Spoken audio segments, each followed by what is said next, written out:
이어서 봅니다, 여러분들. 오전, 오후 똑같은 사람은 바꿀 수 없지만 이 옷이라도 바꿔야지 지루하잖아, 여러분들.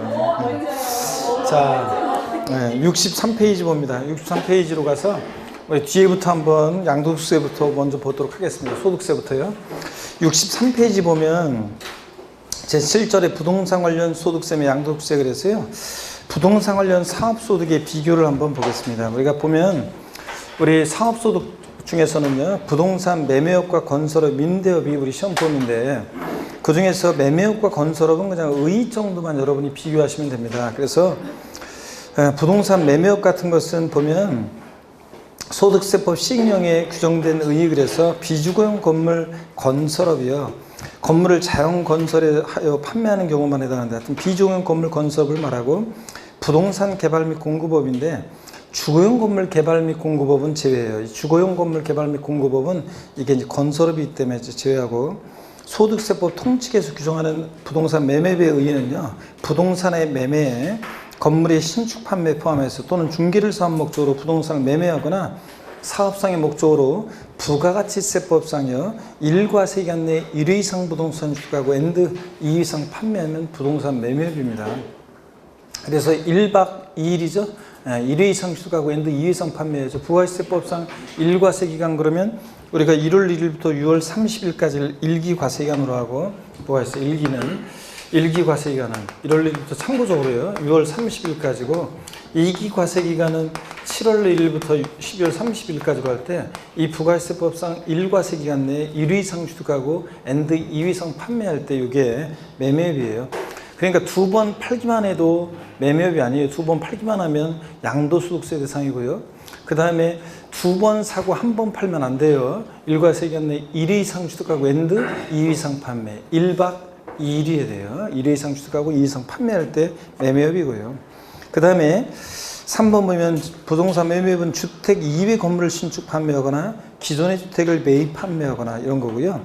예정신고무가 있어요. 부동산 매매업은. 그래서 매매일이 속하는 달의 말일로부터 매매일이 속하는 달의 말일로부터 2개월 내에 예정신고 의무가 있어요. 근데 건설업은 주택을 건설해서 판매하는 사업 또는 건설 임대주택을 분양하는 사업인데 하여튼 지문에 딴 거 없어요. 주택이란 말 나오고 신축이란 말 들어있고 판매란 말 들어있으면 이거보다 건설업입니다. 그래서 건설업과 그 외에는 부동산 매매업은 딴 거 없어요. 주택 신축 판매 이외에 부동산 판매하면 다 그 나머지는 다 매매업입니다.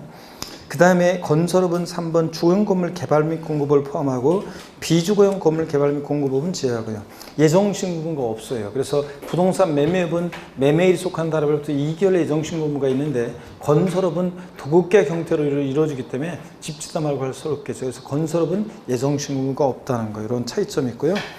부동산 임대업이 이제 중심으로 시험 문제가 한 문제씩 출제가 되죠. 그래서 이제 임대업이 이제 범위 어떤 게 부동산 임대업이냐, 또 어떤 경우에 비과세 되느냐, 또 그 다음에 또 전세주택과 관련한 내용, 그 다음에 또 우리가 또 분리과세에 관한 거 이런 것들 주의해서 보셔야 되는데 오늘 뭐 그 비교 도해가 특징이기 때문에 그 특강이기 때문에 부동산 임대업이요. 범위에서 여러분들이 양가로 1번 같은 거 부동산, 미등기 부동산 포함해서 부동산 대여소득이나 부동산 상해권리 대여로 발생한 소득, 사업소득인데 이 부동산 상해권리에 전세권이나 임차권 대여소득이라든가 지역권, 지상권 대여소득이라든가 자신의 부동산을 타인에게 담보 제공하기 하고 상대가 받는 민법에서 물상보증 같은 이런 것들 사업소득인데 다만 거기 중요한 거예요. 지역권과 지상권은 공익사업과 관련한 지역권, 지상권 대여소득은 뭐다? 기타소득이고 공익사업과 무관한 것이 지상권, 지역권 대여소득이 뭐라고요? 사업소득이라는 거예요. 꼭 2018년 개정세법. 2011년까지는 지역권과 지상권 대여소득은 여기에 기타소득이었다가 작년에 공익사업과 무관한 것은 사업소득이 됐다는 거 별표 시에는 꼭 기억하라고 그랬었습니다. 나머지 내용들은 여러분들이요. 부동산 임대비 범위를 여러분 쭉 읽어보시고요. 그 다음에 64페이지 넘어가셔가지고 그 비과세 부동산 임대소득 쭉 나오고요. 특히 양가로 2번 일개 소유하는 자의 주택 임대소득 비과세 같은 거. 단 근데 과세기한 종료일 또는 양도일제 기준 시가로 꼭 초과하는 고가주택과 국외소주택은 1주택에도 과세하고 이런 것들. 또 비과세 주택수 계산 이거 다 시험에 나왔던 것들이고 잘 여러분들이 보셔야 되겠습니다. 제가 오늘 비교가 특징이라 자세하게 이거 설명은 좀 생략할게요. 65페이지 보면 3번 바로 위에 동그라미 2번 있죠?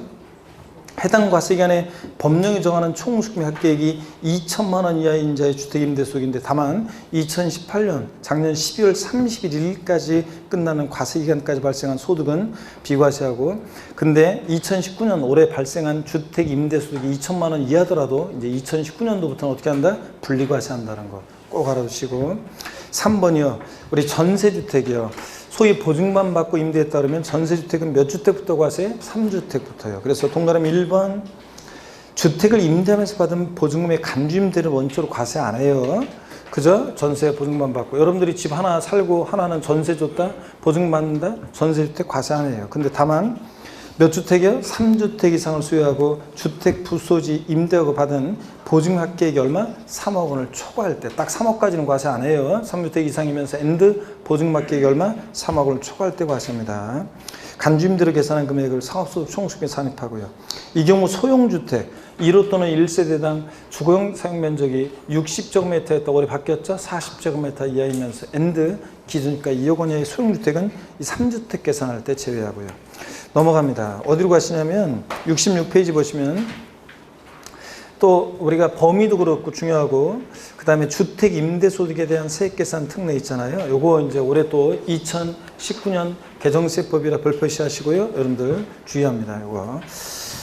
그래서 보니까 아까 하여튼 범위 중요하고 또 그 다음에 어떤 게 부동산 임대업인지 지상권, 지역권 요거 공익수학과 무관한 것은 포함하고 자, 부동산 상해권리대로서 임대업인데 공익수학과 관련된 것은 기타 소득이라는 거 그거 꼭 알아셔야 되고 그 다음에 이거 이제 별표시 하시고요. 1번에 보니까 분리과세 주택 임대수익은 고자에 종합소득 결정세액은 다음의 세액 중 하나를 선택해서 적용한다 그랬는데 1번 해당 과세기간에 법령이 정하는 총수익금액 합계액이 2천만 원 이하인 자에 분리과세 주택임대소를 적용하기 전에 종합소득 결정세액과 다음의 세액을 더한 금액 그래가지고 기억 니은 더한 거하고 동그라미 1번과 2번을 선택해서 할 수 있다는 건데 그냥 이렇게 알아주시면 돼요.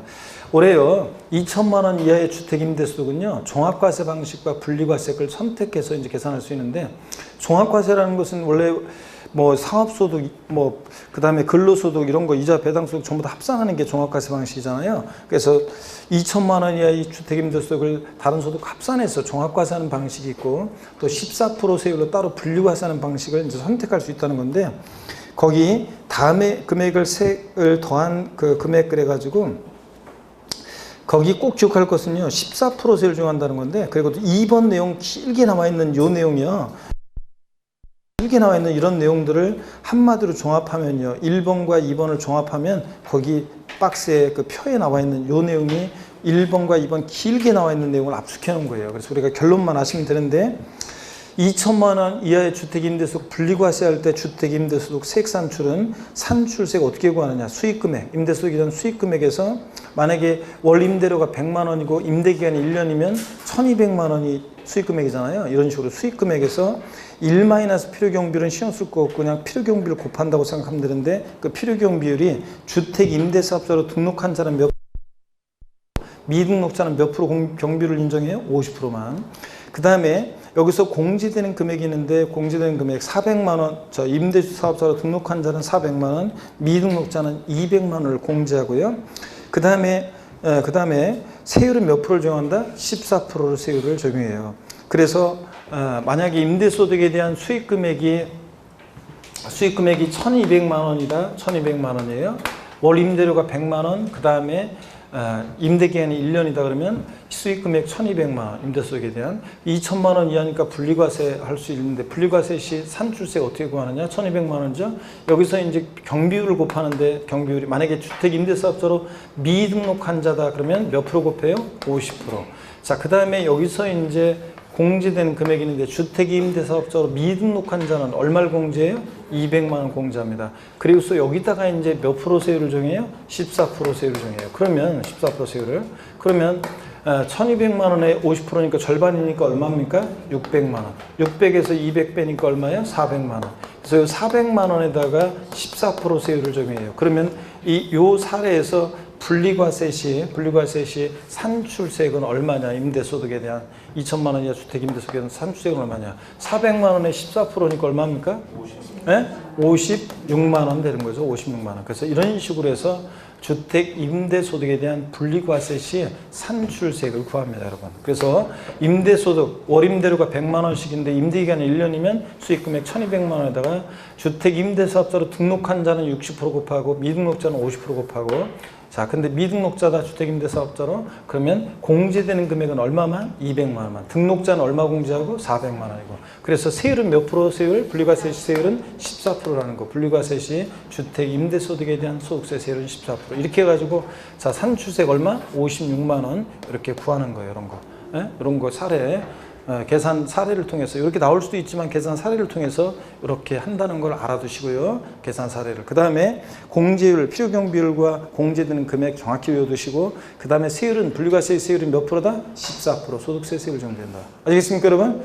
그 1번, 2번 길게 나와 있는 요 법령 내용을 압축해서 요거 해놓은 게 바로 요 표의 내용입니다. 요 표 내용을 이렇게 해서 외워두고 계산 사례 이렇게 해서 연습 계산 사례 연습.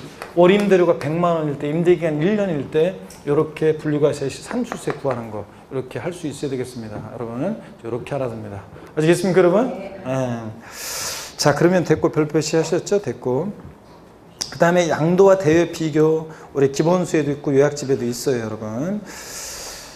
그래서 양도했을 때, 대외했을 때, 양도했을 때 이게 사업소득인지 양도소득인지 기타 소득인지 이렇게 분류하는 거 이거 요약집에도 있고 한번 보시고요, 여러분들이. 그 다음에 상가임대와 주택임대 비교 보면 우리 상가임대는 월세든 전세든 기본수 할 때도 우리 정규 수업 시간에 제가 이거 표로 다 정리해 드렸습니다. 상가는 월세든 전세 형태든 한 채든 두 채든 세 채든 무조건 어떻게 한다? 과세예요. 근데 주택임대는 월세냐 전세 계약 형태로 임대냐에 따라서 즉 보증만 받고 임대는지 월세 계약 형태인지에 따라 한 채인지 두 채인지에 따라 달라집니다. 그랬을 때 주택 임대는 일개 소유하는 자의 주택 임대 소득은 월세 받을 때 뭐예요? 비과세입니다. 근데 단 뭐예요? 고가주택과 국외소주택은 1주택이라도 어떻게 한다? 과세했고 그렇잖아요. 근데 전세 보증만 받고 임대했다면 비과세인데 그 비과세 옆에다가 이렇게 써놓으셔야죠. 비과세인데 얘는 전세 보증만 받고 임대했을 때는 고가주택을 포함해서 고가주택을 포함해서 있죠. 고가주택을 포함해서 비과세합니다. 주택 하나 딱 있는데 보증만 받고 임대했다. 전세 계약 형태로. 그러면 고가주택이라 할지라도 비과세예요. 근데 월세 계약 형태로 임대했을 때는 고가주택일 때는 1주택일 때 어떻게 한다? 과세입니다. 그죠 여러분? 근데 전세 보증만 받고 임대했을 때는 고가주택이라 할지라도 포함해서 비과세합니다. 그래서 가로에 비과세 옆에다가 고가주택 포함 이렇게 써놓으세요. 한 채일 때, 두 채일 때는 전세주택은 무조건 비과세입니다. 월세 계약 형태로 임대했을 때는 두 채는 무조건 과세예요. 주택 두 채 있는 사람이 하나는 월세 형태로 임대하고 하나는 전세 보증만 받았다 그러면 월세 형태로 임대하는 주택은 두 채일 때 과세인데 소유하는 자가 전세 보증만 받고 임대한 전세주택은 비과세고요.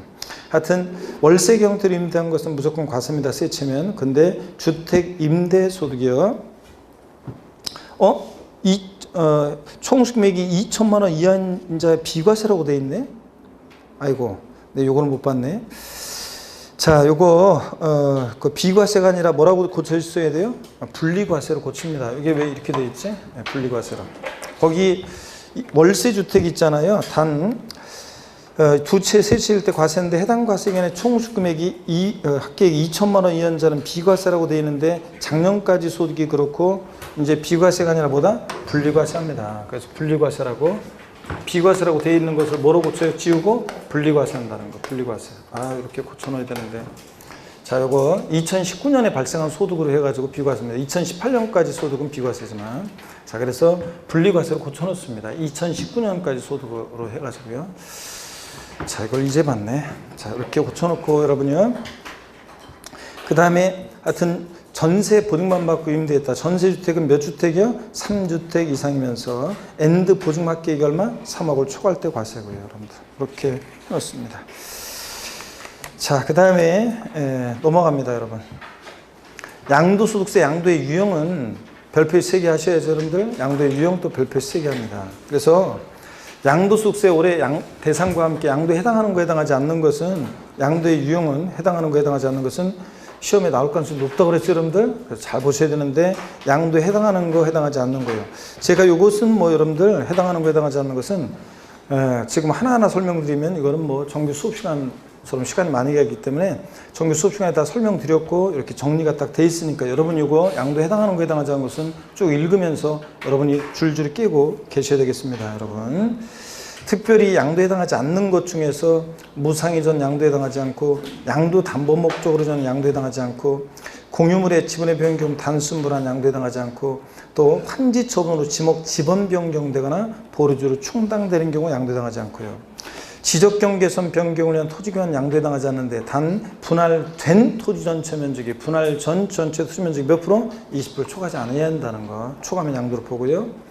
또 매매 원인 무효소유에서 매매 사실이 원인으로 판에서 소유권하는 환원, 소유권 환원, 그 다음에 법원의 확정 판결에 의해서 신탁 해지를 원인 소유권 인정하는 게 신탁, 하여튼 지문의 명의신탁 포함해서 신탁, 소유권 환원 나오면 양도에 해당하지 않는다 이런 것들. 그 다음에 배우자 직계증명서 간에 양도했다. 무슨 한예불 조건에서 부모적 간에 양도냐 증여로 추정해서 증여해서 부과한다. 단 배우자 직계증명서 간에도 대가관계 있다는 것이 입증이 되면 양도로 보는 경우도 있다. 공매나 경매를 통해서 이전한다거나 등등 등기 등록을 위한 재산을 교환해서 취득한다거나 이런 거. 민법 규정에 의한 재산 분할로 인한 취득 자기가 찾아서 양도에 해당하지 않고 경매된 재산을 자기가 재취득할 때 이때 자기는 누구라고 그랬습니까? 물상보증인 자기가 재취득할 때 양도에 해당하지 않고 여러분 쭉 읽어보시고요. 해당하는 거 해당하지 않는 거 꼭 여러분들이 비교해서 읽어보고 정리하시고요. 취득세와 양도세의 취득 시기 비교인데 양도소득세 취득 시기가 작년에 나왔기 때문에 양도세 취득 시기 올해 또 나올 가능성이 높지는 않고요. 독립화 문제로는 종합문제 속에서 나오는 거고 취득 시기는 나올 수 있는데 취득세와 양도세 취득 시기 비교해서 별표시 하나만 해놓고 취득세 취득 시기 매매 같은 일반적 거래하고 쭉 비교해서요. 여러분들이 봅니다. 취득세는 매매 같은 일반적 거래 원칙 언제다? 계약상 장용지분. 불분명함의 계약일로 며칠? 60일 경과한다. 근데 양도세는 계약서와 상관없고 사실상 대금 청산일이고 그래서 여러분 계약상 장용지일 아니라는 거 비교하고 자, 취득세는 뭐 국수공판법 같은 객관적인 취득은 사실상 장부일이고 이런 것들. 그 전에 예외적으로 이제 그 계약상 장부일 대금 청산일 전에 등기했다 그러면 등기일 이렇게 되는 거 쭉 비교해서 여러분들이 취득세에서 재산분할로 인한 취득은 등기일, 재산분할로 인한 남편의 4명의로 갖고 등기한 날이고 이런 것들. 양도세에서는 대금 청산인데 등기일이 빠르면 등기일이고 대금 청산 전에 등기하면 대금 청산이 불분명할 때 등기 접수 이런 거. 나머지 쭉 비교할 때 그 자기가 건설한 건축물 있잖아요. 여기 좀 취득세 부분에 별표시를 해놓고요.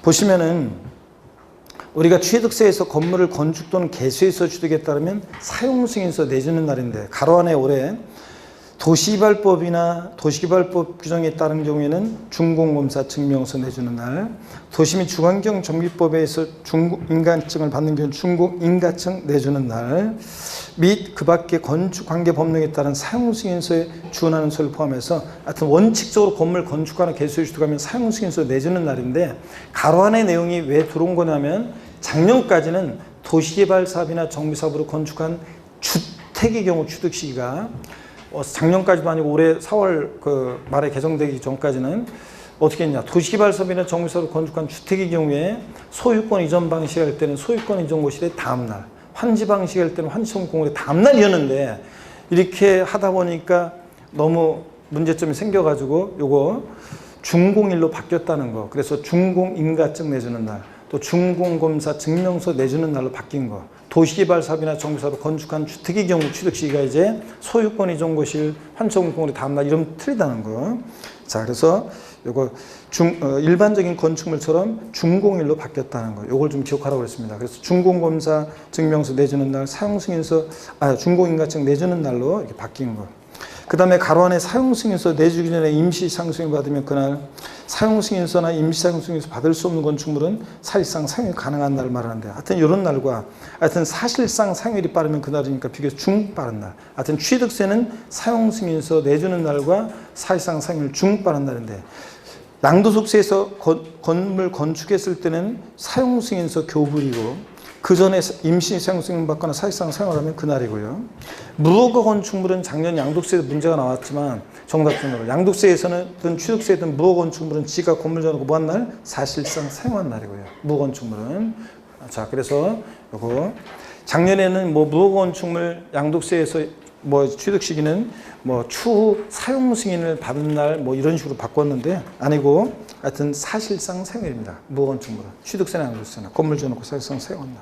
나머지는 여러분이 비교해서 쭉 읽어봅니다. 넘어갑니다, 여러분들. 나머지 취득 시기는 여러분들이 쭉 비교해서 하나하나 이렇게 보면서 읽어가시고요. 넘어가고요. 자, 정리하시고요. 그 다음에 1세대 1주택 비과세 요건 쭉 나오는데, 우리가 1세대 1주택 비과세는 요건은 별표 3개 하시고요. 여러분들이 별표 3개 하시고, 요거는 뭐 제가 자세히 비과세 요건을 정리를 해놨어요. 1세대가 1주택을 2년 보유되고 그 예외들 쭉 정리를 다 해놨습니다. 2년 미만 보유도 비과세 받을 수 있는 거, 또 1세대 2주택인데도 1주택 양도하면 특례 쭉 정리해놨습니다. 요건 여러분이 쭉 읽어보시면서 간단하게 쭉 읽으면서 핵심만 딱딱 다 와 있으니까 정리를 혼자서 하셔야 돼요. 이거는 하나하나 설명하면 비과세만 설명해도 한 25분 30분만 설명해야 되니까 여러분이 쭉 정리해서 1세대 비과세 요건 정리합니다.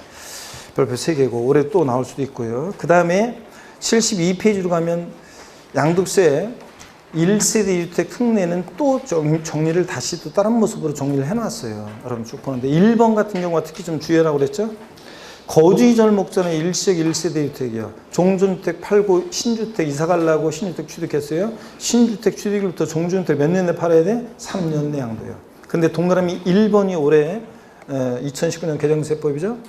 종전주택이 조정대상 지역에 있는 상태에서 조정대상 지역 내 신규주택을 취득해요. 둘 다 조정대상 지역에 있을 때 종전주택도 그렇고 신주택도 그럴 때 조정대상 지역에 공부가 있은 날 이전에 신규주택을 취득하기 위해서 매매계약을 체결하고 계약금을 지급한 사실이 증명서류에서 확인되는 경우 제외하고, 하여튼 몇 년 양도해야 돼? 신주택 취득일부터 종전주택을 이때는 2년 양도라는 거. 일반적으로는 일시적 1세대 주택 2주택 횟수를 몇 년 내면 돼요? 3년 내면 되는데, 근데 이렇게 둘 다 조정대상 지역에 있을 때 몇 년 내 양도한다? 2년 내 양도해야 한다는 거. 여러분 꼭 2019년 개정세법 알아둡니다. 나머지 여러분들 다 쭉 보셔야 되고 여러분이 정리하셔야 되고요. 8번에 거기 보니까 장기 임대주택 외에 거주하는 1주택을 수요하는 1세대가 해당 거주주택을 먼저 양도할 때 1세대 양도로 보는 거죠. 자, 장기 임대주택 먼저 양도하면 안 되고, 그럴 때 이 장기 임대주택이요. 가로 안에 내용이 올해 2019년 신설 규정인데, 예전에는 거주주택을 양도할 때 몇 번이든 비과세 받을 수 있었는데 이제 1에 한해서 거주주택을 최초로 양도하는 경우만 포함해서요. 한 번만 이제 거주주택을 비과세해 줍니다. 하여튼 보유한 중 장기 임대주택에서 거주주택 비과세까지 받으려면 보유한 중 거주기간 몇 년 이상이 한다? 2년 이상이 한다는 거. 조정상직이 아닌데도 이거 주의하라고 했습니다. 하여튼 장기 임대주택과 거주주택이 있을 때 어느 때 먼저 양도해야 돼? 주택이 2개인데도 자 어느 때? 거주주택을 먼저 양도해야 합니다. 이때 장기 임대주택 특례 그 요건을 보면요. 종부세에서나 양도세에서나 장기 임대주택으로 혜택을 받으려면 그 박산에 양도일연재 사업자 등록을 하고 장기 임대주택으로 등록해서 임대하고 있으면서 임대보증금 또는 임대료의 연 증가율이 몇 프로요? 5% 초과하지 아니해야 한다는 게 장기 임대주택의 공통된 요건으로 종부세나 양도세에서 올해 추가됐습니다. 요건, 장기 임대주택 요건, 종부세나 양도세나 이런 것들. 나머지는 여러분들이 쭉 비교해서 보시고요. 장기 가정 어린이주택과 거주주택 있을 때 이거 거주주택을 먼저 양도해야 되는데 이때 거주주택도 비과세 받으려면 2년 거주해야 한다는 거. 자, 이런 것들 장기 임대주택과 가정 어린이주택 그렇습니다. 나머지는 여러분들이 다 비교하셔야 되고요. 1세대 주택의 비과세 중요 법령도 딱 정리 다 되어 있습니다. 요약집에 있는 것들인데, 그래서 우리 이 어떤 수강생분은 아예 그냥 요거로 그냥 정리하시는 분이 있어요. 이거로 그냥 비교돼 이거로 갖는 거나 해서 정리하시는 분도 계시고, 그런데 하여튼 뭐 요약집 보다 요약집에 있는 조금 뭐 기본서에 있는 조금 디테일한 내용 일부 생략된 게 있지만 저 디테일한 것, 좀 잡다한 거 생략된 게 있지만 주요 내용은 시험에 중요한 내용은 다 들어 있습니다. 여기 비교대 특강집에 여기도 그러니까 비교해서 정리돼서 했다는 것뿐이지 다 정리되어 있습니다. 보시고 여러분들이 이런 거 다 보셔야 되고요. 그 다음에 비과세 양도수의 종류 봅니다, 여러분. 올해 이거 시험에 별표 3개 하셔야죠. 비과세 양도수의 종류 별표 3개고요. 그래서 올해 시험 문제가 다음 중 소득세법상 양도수기 비과세되는 소득이 다 틀린 거 그래가지고 요거 동그라미 1, 2, 3, 4, 5번에 해당되는 걸 쫙 깔아놓고 그 다음에 자 다른 거 집어넣고 물어볼 수 있다고 그랬습니다. 고개 한번 드시고요. 이제 졸려고 그님이 오시려고 하는 저한테도 그님이 오시려고 하고 자 한번 봅니다, 여러분들. 73페이지 양도소득세 1세대 2주택 등 내역받고 비과세 중요법령 여러분 보시고 비과세 양도소득 종류인데 별표 3개 하셨죠? 먼저 파산 선고에 의한 처분으로 발생한 소득 비과세죠. 일정한 농지 교환으로 인한 소득 또는 일정한 농지 분합으로 인한 소득 비과세하죠. 또 지적 제주세에 관한 특별법정에 따라 경기도 확정으로 지적공무상 면적이 감소돼서 지급받은 조정금이에요. 이거 뭐 한다고 그랬어요? 비과세라고 그랬습니다. 그래서 올해 이거 추가된 거 꼭 기억하고 비과세 소득이라는 거 4번 때문에 신설되는 바람에 중요하다고 그랬습니다. 또 1세대 1주택 고가주택 제외하고 과 부수도지 양도란 소득을 비과세합니다. 그래서 비과세 소득 다음 중 양도수익이 비과세되는 소득이 다 틀린 거 그래가 여기다가 뭘 집어넣을 수 있다고 그랬냐면 두 가지와 이런 걸 주의하라고 했습니다. 여기다 두 가지 집어넣을 수 있죠. 한 가지는 어떤 일정한 농지 대토로 인한 소득이에요. 농지 대토로 인한 소득. 그 다음에 8년 이상 농지 소재지에서 제촌 거주하면서 작용한 8년 제촌 작용 농지요. 8년 제촌 작용 농지 양도소득이요. 자, 이런 것들은 여러분요, 이런 것들은 농지 대토로 인한 양도소득이라든가 이런 것들은 감면소득이지 비과세 소득이 아니라고 그랬죠? 그래서 다음 중 소득세법상 양도소득이 비과세되는 경우에 다 틀린 거. 비과세 소득이 아닌 거 어떤 거라고요? 얘네들입니다. 얘네들은 감면소득인데 감면과 비과세 차이점은 최근에도 말씀드렸어요. 비과세는 아예 과세에서 제외하는 거고 세금 계산조차 할 필요 없고 신청할 필요도 없어요. 과세 제외예요. 근데 감면소득은 이거는 세금을 계산한 다음에 깎아주거나 면제합니다. 얘네들은 100% 감면인데요. 예를 들어서 여러분 얘네들 대토는 농지 대토리난 소득이나 8년 제촌 장용지 양도소득이 8천만 원, 산출세액이 8천만 원 계산됐어요. 그러면 100% 감면입니다. 근데 무한정은 아니고 종합 한도가 있어가지고 1년 내 1억 원 한도만 감면해주고요.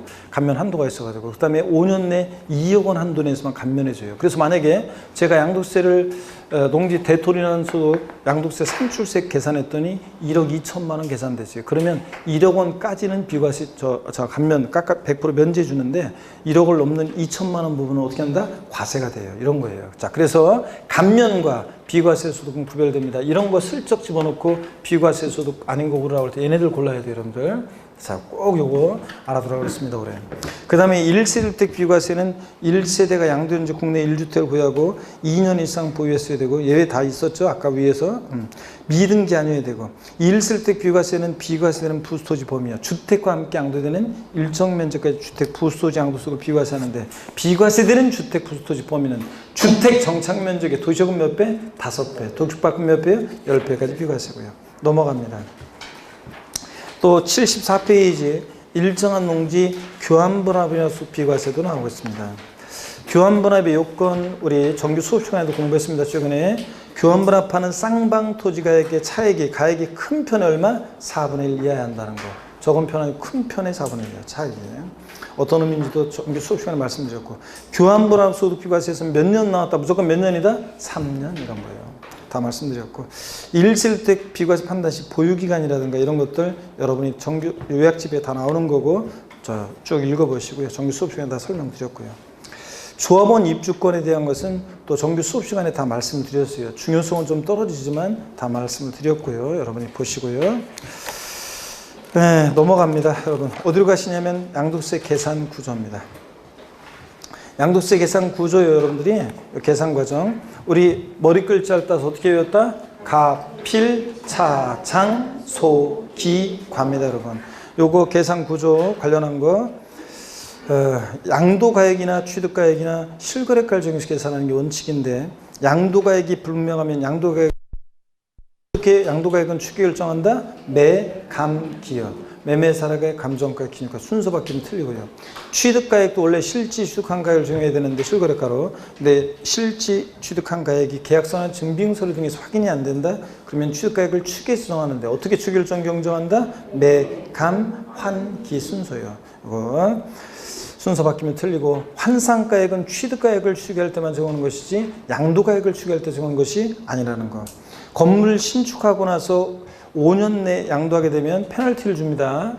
그래서 환상가액으로 계산하게 되면 해당 건물 환상가액이 몇 프로요? 5% 가산세를 정한다. 건물 신축하고 나서 5년 이내 양도하는데 취득가액을 환상가액으로 하면 페널티 준다고 그랬잖아요. 자, 그래서 해당 건물 환상가액의 산출세액이라고 작년에 바꿨는데 산출세액이 아니라 환상가액 몇 프로? 100분의 5에 대한 가산세를 정합니다. 자, 요거는 산출세액이 없을 때도 적용하고 이런 것들. 그 다음에 우리가 양도책 계산할 때 양도가액을 실거래가하면 취득가액도 실거래가하고 취득가액을 실지 취득한 가액을 정하면 기타 필요경비는 보세요. 동그라미 격번 취득가액을 실거래가로 하게 되면 기타 필요경비는 자본적 지출과 양도비용 합한 금액인데 취득가액을 추계해서 정할 때는 기타 필요경비는 필요경비 계산 공제를 정한다고 그랬습니다. 어떻게 필요경비 계산 공제를 정하느냐? 필요경비가 계산 공제를 나와도 며칠 뒤에 가면 부정타느냐? 3, 7, 1 했잖아요. 토지 건물은 취득 당시 기준가의 몇 프로? 3%. 토지 건물 취득 당시 기준가의 3%. 7%는 지상권, 전세권, 등기된 부동산 임차권 몇 프로? 7%. 취득 당시 기준가의 7%. 나머지 애들은 몇 프로? 1%. 그래서 절 보세요. 3, 7, 1. 맨 위에 토지 건물, 취득 당 양도 당시 아니라 취득 당시 기준가의 몇 프로? 3%. 미등기 양도하는 토지 건물은 배제하는 것은 아니고 나중에 나오지만 0.3%. 0.3%, 1,000분의 3 인정하고. 그 다음에 중간에 어떤 거예요? 지상권, 전세권, 등기된 부동산 임차권 7%. 나머지 다 몇 프로? 1% 이렇게. 그 다음에 양도차익 이렇게 해서 가필차 구하고 장특공제 공제할 때, 그래서 양도소득금액 구할 때 양도차익에서 공제되는 장특공제 이따가 뒤에 자세히 나와 있지만 등기되고 몇 년 이상이요? 3년 이상 보유한 비사업 토지 포함이고 토지 건물 조합원 입주권 대상인데 조합원으로부터 취득한 것은 포함한다, 제외한다? 제외하고 원조원 입주권만 말하고 한해서 적용한다. 보유기한에 따라 일반적인 토지 건물은 자산은 양도차익에 보유연세 2%씩 적용해서 이따가 자세히 정리되어 있어요. 2%씩 적용해가지고 6%부터 2, 3은 6%부터 10년, 15년 이상이면 몇 프로? 3%. 양도세 과세의 일세일택은 보유연세 8%씩 적용해서 24에서 80%까지 확대 적용하고 그런 것들. 기본공제 소득별로 각각 연 250만 원 공제합니다. 미등기 양도만 아니면 양도 기본공제는 싹 다 깔아주고요. 자산의 종류 보기와 관계없이 공제합니다. 이렇게 해서 소, 기, 과, 과세 비중과하고 여기다 이제 세율 적용하고 세율은 아까 다 했습니다, 여러분들. 그 다음에 거기 세율에서 손가락 표시를 보세요. 나머지는 아까 다 했는데 손가락 표시 1피지의 토지가 비사업용 토지와 사업용 토지로 구분될 경우는 각각 다른 자산으로 봐서 세율정한다. 2018년에 신설된 규정인데 작년에. 그러니까 한 필지 토지가 비사업용 토지 부분도 있고 사업용 토지 부분도 있어요. 그러면 각각 다른 세율. 그러니까 비사업용 토지는 비사업용 토지 세율, 사업용 토지는 사업용 토지 세율을 적용한다. 그런 얘기입니다. 실거래가로 양도차익 계산할 때, 실거래가를 정했을 때 양도가액 우리가 이런 것들 우리 요약집에 다 기본 강의 때 배웠어요. 어디를 보시냐면 이 양도세 계산 구조, 가필상 계산 구조에 여러분이 별표시 하나 하셨으면은 별표 3개를 하시고요. 양도세 계산 구조 거기 76페이지에 그 다음에 실거래가를 정해서 양도세 계산할 때 양도가액 어떤 거 또 특수관계자의 거래 이런 거 보시고요. 요약집에 다 공부했어요. 실거래가를 정했을 때 양도차익 계산할 때 필요경비 포함 여부 있죠? 별표 3개 합니다, 여러분. 그래서 실거래가를 정해서 양도차익 계산할 때 취득가액은 실지 취득한 가액이고 기타 필요경비 이제 요거 취득가액을 실지 취득한 가액이 하면 자본적 지출과 양도비 합한 금액이 필요경비잖아요. 그럴 때 이 필요경비 항목에 어떤 게 포함되느냐 안 되느냐. 여러분 우리 최근에도 지금 지난주에도 수업할 때 양도가액에서 필요경비를 빼서 양도차익을 구할 때 필요경비에는 그 자산을 취득하면서 들어간 취득가액, 그 다음에 우리가 기타 필요경비가 있잖아요. 이제 취득가액 등 기타 필요가액 빼서 양도차익 구할 때 기타 필요경비. 취득가액을 실제 취득한 가액 중 필요경비 산정 원리를 최근에 공부했어요. 우리가 유학집에도 있고 취득가액 양도가액 실거래가하면 취득가액도 실거래가 양도가액을 기준가에 하면 취득가액도 기준가 양도가액과 취득가액 동일균종의 원칙도 배웠고 취득가액을 실제 취득한 가액을 적용한다. 그러면 실제 취득한 가액을 적용할 때는 기타 필요경비는 자본적 지출액과 양도비용 합한금액입니다. 그럴 때 자, 필요경비 항목이 어떤 게 포함되느냐 안 되느냐 이거 시험에 뭐 2년에 한 번씩 아니면 연달아서 하여튼 자주 나오는 거라고 했습니다. 반드시 알고 있어야 되는데 그때 여러분들이 역시 필요경비에 포함하는 거 안 하는 것을 쭉 여러분들이 스스로가 요거 다음에 계속 갖고 다니면서 정리해서 포함되는 거 안 되는 거 정리해야 돼요. 여러분들이. 그럴 때 필요경비에 포함되지 않는 것에서 여러분요. 맨 마지막 거에 올해 추가된 거 봅니다. 지적제조세에 관한 특별법 규정에 따른 경계 확정으로 지적공무상 면적이 증가돼서 종전보다 지적공무상 면적이 증가되면 지적소관청에서 조정금을 징수할 거 아니에요. 이 면적이 증가돼서 징수한 조정금은 요거는 취득가액에 포함한다는 안 한다는 거. 내가 이 토지를 갖고 있다 팔 때 필요경비 포함해야 하나요? 안 해요. 아까 지적제조세에 관한 특별법 규정에 따라 경계 확정으로 지적공무상 면적이 감소돼서 그 지적소관청으로부터 지급받은 조정금은 뭐하고? 비과세 소득이고. 자, 지적공무상 면적이 증가됐으니까 지적소관청 입장에서 이 토지 소유자한테 조정금을 징수할 거 아니에요? 그때가 내가 이 토지를 갖고 있다 팔 때 양도시에 필요경비에 부담했던 조정금은 포함한다 안 한다? 안 합니다, 여러분. 반드시 알아야 됩니다. 2019년 개정세법. 예? 그거. 아이고, 그래서 맨 마지막 거 77페이지 포함되지 않는다는 걸 꼭 알아두시고, 자, 나머지 포함되는 거 포함되지 않는 것은 여러분들이 쭉 비교해서 이걸 줄줄이 깨고 있어야 됩니다, 여러분. 별표 3개였고 넘어갑니다. 적격 증빙 같은 것도 우리 작년 개정세법 작년 시험에 지문에 나왔었고요. 자, 그래서 했었습니다, 우리가. 네. 적격 증빙 등 이거 보시면 우리 이거는 이제 요약집에 그대로 나오는 거 정규 수업 시간에 이거 나오는 거. 이거 증빙서를 복원해야죠. 그래서 이런 것들 읽어보시고. 근데 이렇게 보니까 자본적 지출액 등의 필요경비를 인정받기 위해서는 세금계산서, 신용카드 매출전표 같은 증빙서를 수치 복원해야 했는데 수치 복원하지 않더라도 작년에 개정세법 실제 지출 사실이 금융거래 증명서류, 즉 계좌이체 등에서 확인되면 또 필요경비로 증명을 받을 수 있고 취득세 등록명에서 납부 영수증이 없어도 필요경비로 인정받고 이런 것들이요. 가압상속 받은 재산에 대한 취득가액 적용 특례는 참고적으로 읽어봅니다, 여러분들. 뭐 이런 거에 나올 가능성은 낮고요. 장특공제, 기본공제 비교는 별표 3개입니다. 그래서 올해 장기보유별공제 독립화 문제로 지금 최근에 한 2년 안 나왔는데 2, 3년 안 나왔는데 나올 가능성 높아 보입니다, 여러분들. 작년에 나올 줄 알았더니 안 나왔기 때문에 꼭 잘 알아둡니다. 하다못해 종합문제 속에서라도 나옵니다, 장특공제. 나올 때 기본공제랑 묶어서 나오는 경우도 많고요. 항상 비교합니다. 별표 3개고 장특공제는 공제 성격은 물적 공제예요. 10번이든 20번이든 양도한 자산별 공제예요. 물건을 안 보고. 근데 기본공제는 인적 공제라 소득별로 각각 공제하고요. 공제 대상 봅니다. 장특공제는 토지, 건물, 조합원, 입주권만 대상이죠. 자, 조합원으로부터 취득한 것은 물론 조합원 입주권 제외하고요. 원조합원 입주권만 대상이고. 근데 양도 기본공제는 모든 자산 다 됩니다. 미등기만 제외하고. 보유기한은 장특공제는 몇 년 보여야 돼? 3년 이상. 근데 기본공제는 보유기한 관계 없이 공제합니다, 여러분. 자, 그 다음에 등기여부는 둘 다 미등기양도하면 배제입니다. 장특공제, 기본공제. 그래서 우리 미등기양도하는 자산은 여기 보세요. 양도가 가필차, 그 다음에 장, 가필차, 장, 그 다음에 가필차랑 소, 기과잖아요. 그래서 우리 보세요, 여러분들. 미등기 양도하는 자산은 장특공제, 기본공제 다 배제되기 때문에 미등기 양도하는 자산은 양도 차익과 소득금액이 일치하고 양도 소득금액과 과세금액이 일치한다고 그랬죠. 그래서 미등기 양도하는 자산은 양도 차익이고 뭐가 된다? 과세표준금액이 된다. 그래서 미등기 양도하는 자산은 양도 차익이 1억이면 과세표준금액 얼마다? 1억 원이에요. 자, 하여튼 미등기 양도하면 장특공제, 기본공제 다 배제고요. 여러분, 제가 분명히 그랬어요.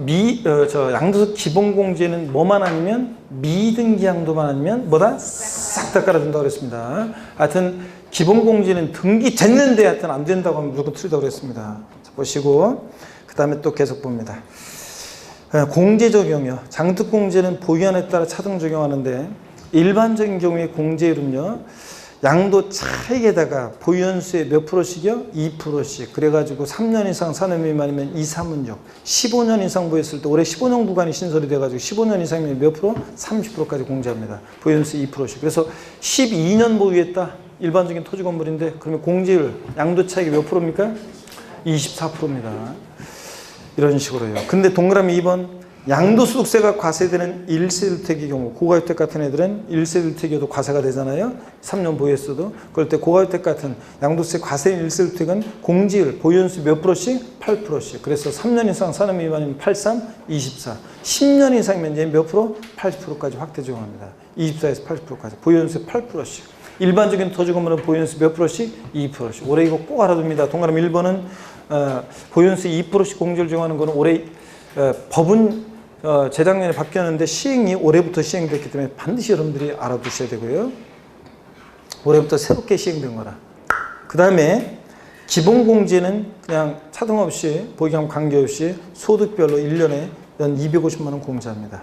기본공제는 보유경에 장특공제는 관계가 있지만 보유경과 기본공제는 보유경과 관계없고요.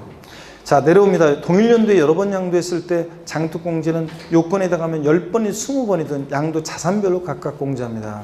근데 요건 갖췄다 이번에 양도한 게 토지가 해주고, 요번에 또 건물 양도했는데 갖췄어? 해주고, 자, 요번에 또 건물 양도했는데 못 갖췄어? 안 해주고, 10번이 20번 양도 자산별로요. 근데 기본공제는 소득별로 각각 1년에 연 250만 원 공제하는데 어떤 소득과 어떤 소득을 별 구별하느냐?